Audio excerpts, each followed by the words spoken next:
आयुष्य इतकं बदलून गेलं म्हणजे त्या एका दिवसात म्हणजे खरंच असं वाटलं देखील नव्हतं की असं काही होईल.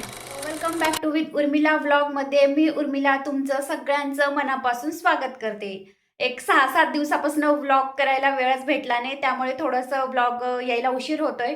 तर थोडंसं समजून घ्या. तर असो, आजच्या थंबनेलवरून तुम्हाला आजचा विषय कळालाच असेल की एका लग्नानंतर एका मुलीचं आयुष्य कसं बदलतं.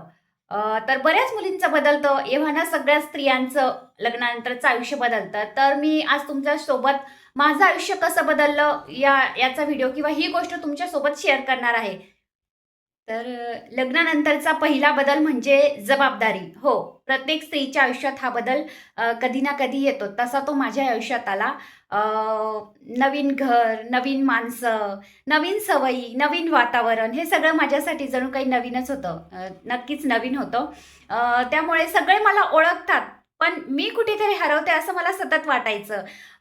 कारण कुठे ना कुठे मी खरंच हरवतच होते. कारण सगळंच आपल्याला जुळवून घ्यायचं असतं. जबाबदारीची मला आधीपासून सवय होती. त्यामुळे जबाबदारीचं एवढं काही वाटलं नाही. पण हळू या सगळ्या सगळ्या जबाबदाऱ्या झेलायला मी तयार देखील झाले. आधी पत्नी झाले, नंतर सून झाले, नंतर आता आई झाले. तर या सगळ्या जबाबदाऱ्या झेलायला एक स्त्री नक्कीच अ, अ, चांगली असते आणि ती समर्थ देखील असते. आई झाल्यानंतर त्याच्या एका हास्यासाठी मी किती धडपडत होते. ही गोष्ट मला त्यावेळी खूप प्रकर्षाने जाणवली, की स्त्री किती मजबूत असते. अ, सगळ्या गोष्टी ती सगळ्या जबाबदाऱ्या एव्हाना सगळ्या पेलू शकते. पण आई झाल्यानंतर खरी ताकद तिच्यामध्ये येते, असं मला तरी वाटतं. पण मग कुठेतरी मला असं सारखं वाटायचं, की आई झाले म्हणजे माझं आयुष्य पूर्णपणे संपलं आहे. पण तसं न करता मी स्वतःला त्यातूनही शोधलं, त्यातूनही पुन्हा नव्याने उभी राहिले. आणि आज एक चांगली यूट्यूबर बनण्याचा मी प्रयत्न देखील करत आहे. आयुष्याने मला काय शिकवलं? तर सगळ्यात मोठा बदल म्हणजे आयुष्याने मला काय शिकवलं? तर लग्नानंतरचा हा सगळ्यात मोठा बदल तर मला अजून मजबूत बनवलं असं मी स्वतःला मानते. कारण खूप जबाबदाऱ्या होत्या, लग्नाआधी होत्या, लग्नानंतर तर त्या अजूनच वाढल्या.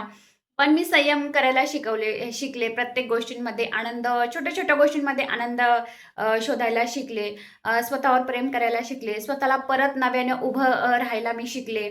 आणि हाच असेल सगळ्यात मोठा बदल माझ्या मते तरी. आणि प्रत्येक स्त्रीने हा बदल केलाच पाहिजे स्वतःच्या आयुष्यामध्ये.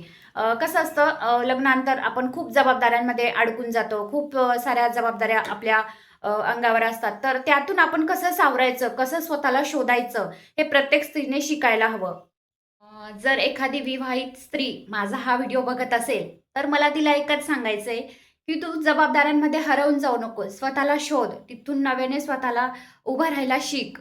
आणि कसं असतं, खूप जबाबदाऱ्या आपल्या अंगावर असतातच. हे मी आत्तापर्यंत खूप वेळा हे वाक्य बोलले. पण ते गरजेचं देखील आहे. तुम्हीच सांगा मला, की लग्नानंतर एखादी स्त्री किती जबाबदाऱ्यांमध्ये अडकून जाते. तर त्यातून ती सावरायला देखील तिने शिकलं पाहिजे. आणि कधी-कधी कसं होतं, की लग्नानंतरचा सगळ्यात मोठा बदल हाच असतो, की लग्नानंतर आपलं आयुष्य संपत नाही. कधी-कधी तिथूनच नव्याने सुरुवात होते. जशी माझी झाली आणि मी करते देखील आहे.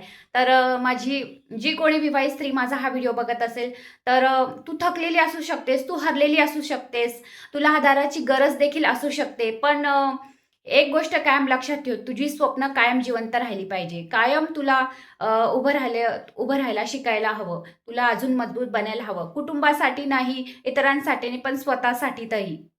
खूप मनापासून धन्यवाद. मगापासून तुम्ही माझी ही बडबड एवढ्या शांतपणे ऐकली, त्यासाठी खरंच मनापासून धन्यवाद. मी काही तुम्हाला काही असं ज्ञान देणारी किंवा खूप मोटिव्हेशनल करणारी कोणी नाहीये, मोटिव्हेशनल स्पीकर वगैरे. मी तुमच्यातलीच एक आहे, साधी साधारण हाउसवाईफ. पण तेच मला सारखं-सारखं तेच सांगायचं असतं, की हरवू नका स्वतःला. स्वतःला नव्याने उभं राहा. स्वप्न जिवंत ठेवा. स्वतःच्या इच्छा, आशा, अपेक्षा जिवंत ठेवा आणि सगळ्यात आधी स्वतःचा विचार करा. ना चाहिए क्योंकि हम जब अपने बारे में सोचते हैं तभी तो दुनिया सोचेगी कि ये ऐसी क्यों है? इतना सब कुछ हो जाने के बाद ये ऐसी इतनी खुश क्यों है? लोगों को हमेशा क्वेश्चन में रखना चाहिए कि इतना सब हो जाने के बाद ये खड़ी कैसी हुई? बोलो। तुम्हाला या व्हिडिओमध्ये जर स्वतःचं आयुष्य दिसत असेल तर व्हिडिओला नक्की लाईक करा आणि सबस्क्राईब करायला देखील विसरू नका. आणि तुमची एक कमेंट कोणाला तरी हिंमत देऊ शकते, कुठल्या तरी स्त्रीला उभं राहायला शिकवते. त्यामुळे एक कमेंट नक्की करा. आणि जर तुम्हाला असेच मोटिवेशनल व्हिडिओ पाहिजे असतील, माझ्या चॅनलवर बघायला आवडत असेल तर एक सबस्क्राईब नक्की करा आणि बेल आयकॉन प्रेस करा, जेणेकरून नवनवीन व्हिडिओ तुमच्यापर्यंत सगळ्यात अगोदर पोहोचतील. धन्यवाद. भेटूया पुढच्या ब्लॉगमध्ये. Bye bye.